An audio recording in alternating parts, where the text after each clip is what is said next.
reason that I'm dressed like this, and it is because I wrote a song called Black Tie.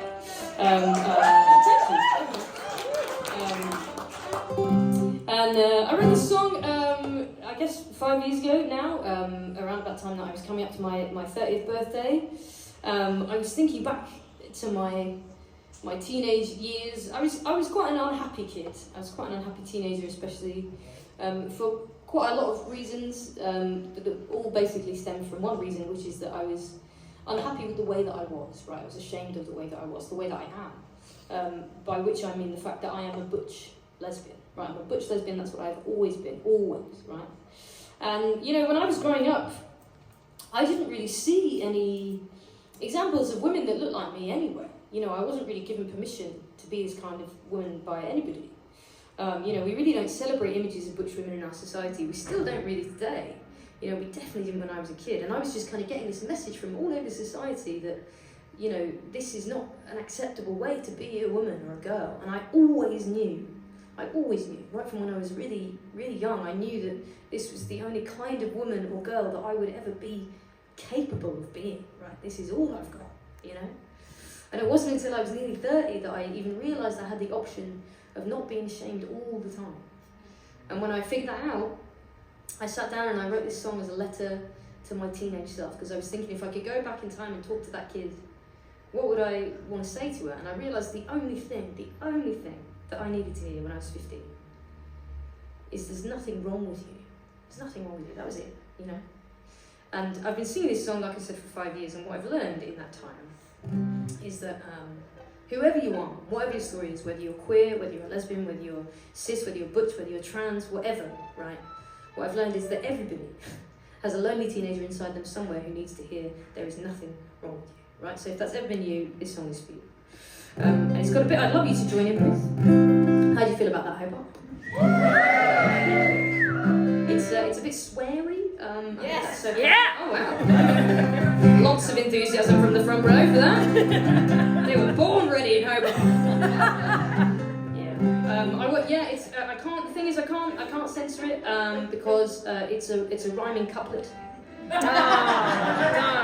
So you know my hands are tied, and also honestly, this rhyme is the greatest achievement of my life. So I can't hide it under a bushel, you know. Joke for the Catholics in the room. See you in therapy. So what I like to do, so the rhyme is the images that fucked you were a patriarchal structure, right? Thank you very much. Yeah, no, I had a biscuit when I wrote that, I'll tell you. So what I like to do is, I like to sing the first bit, I'm going to sing the images that fucked you, and then you, hopefully, are going to reply, we're a patriarchal structure, a bit like this. And the images that fucked you were a patriarchal structure. Incredible. And if you sing that loudly enough, Hobart, what will happen is the patriarchy that's wandering by outside it's going to hear you. And it's going to think, fuck, my days are numbered. And yeah, I've seen the patriarchy, he's not looking good these days. You know, I think the old 1-2 punch from Hobart might be enough, I think, you know, to finish him off tonight. That's what this song is. It's a letter to my teenage self, and maybe all of your teenage selves, I don't know. But it's something else as well, this song, in my mind and in my heart, it will always be, first and foremost, and most importantly, this is a protest song. It's a protest song against transphobia, right? Because we really fucking need one, right? I don't know how, I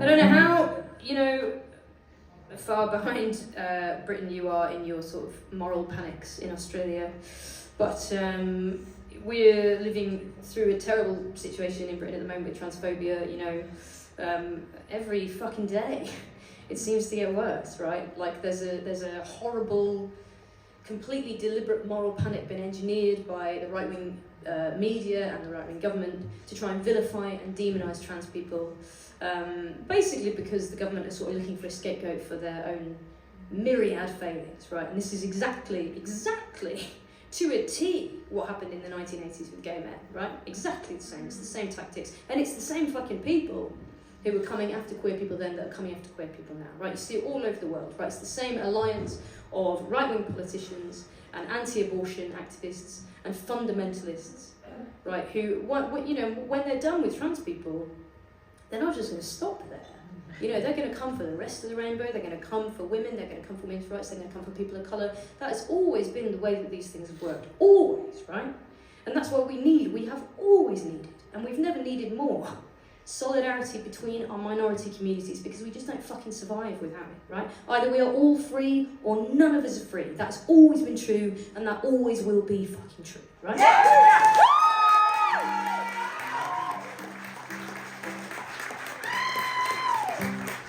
Thank you very much. So this is called Black Tie, and I'd love it if you'd sing it with me. It goes like this.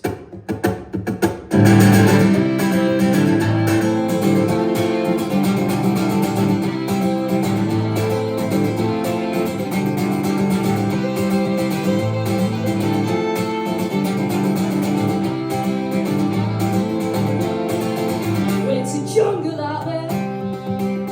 The year 2018, I didn't think we'd still be sorting babies into blue and pink, and all our progress, I wonder what it means when the young girls' clothes that work for me turn out to be boyfriend jeans. Well, that's fine, 'cause I decline your narrow set of rules that just don't work, and these red lines, they're not mine.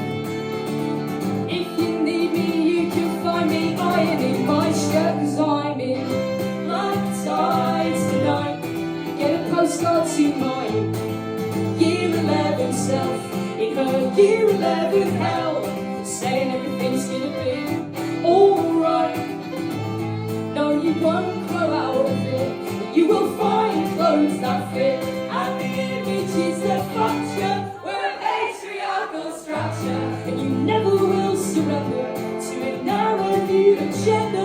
And I swear there'll come a day when you won't worry what they say on the labels and on the doors. You will figure out what's yours.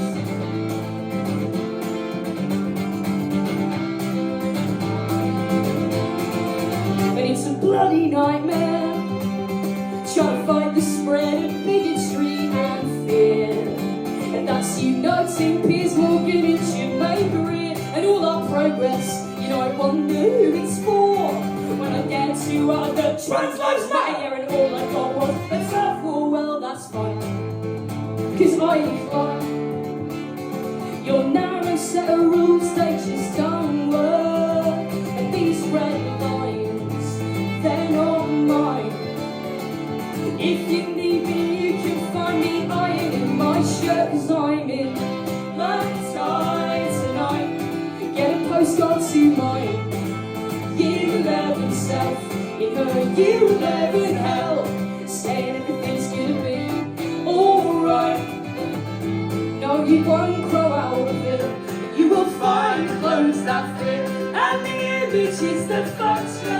We're a patriarchal structure, and you never will surrender to a narrow-viewed agenda. And I swear there'll come a day when you won't worry what they say on the labels and on the tools. You will figure out what's yours. You will figure out what's yours. That it's got nothing to do with fitting neatly in a box that was constructed to make it seem like people come in just two teams, and anything that's in between ain't good enough. And you will love, and you'll be loved, and you're in black tie tonight. Get a postcard to my year 11 self in her year 11 hell. Darling, everything's gonna be alright. No, you won't grow out of it. You will find clothes that fit, and the images that function. We're a patriarchal structure, and you never will surrender to that narrow-viewed agenda. And there's folks you've yet to meet, but you're exactly up their street, and they've been waiting just as long to hear someone sing this song. Better days are on their way, when it won't matter what they say on the labels and on the tools. You will figure out what's what's yours. Girl, you're gonna be so happy. Girl, you're gonna be just fine. Girl, you're gonna be so happy. Down the line, down the line.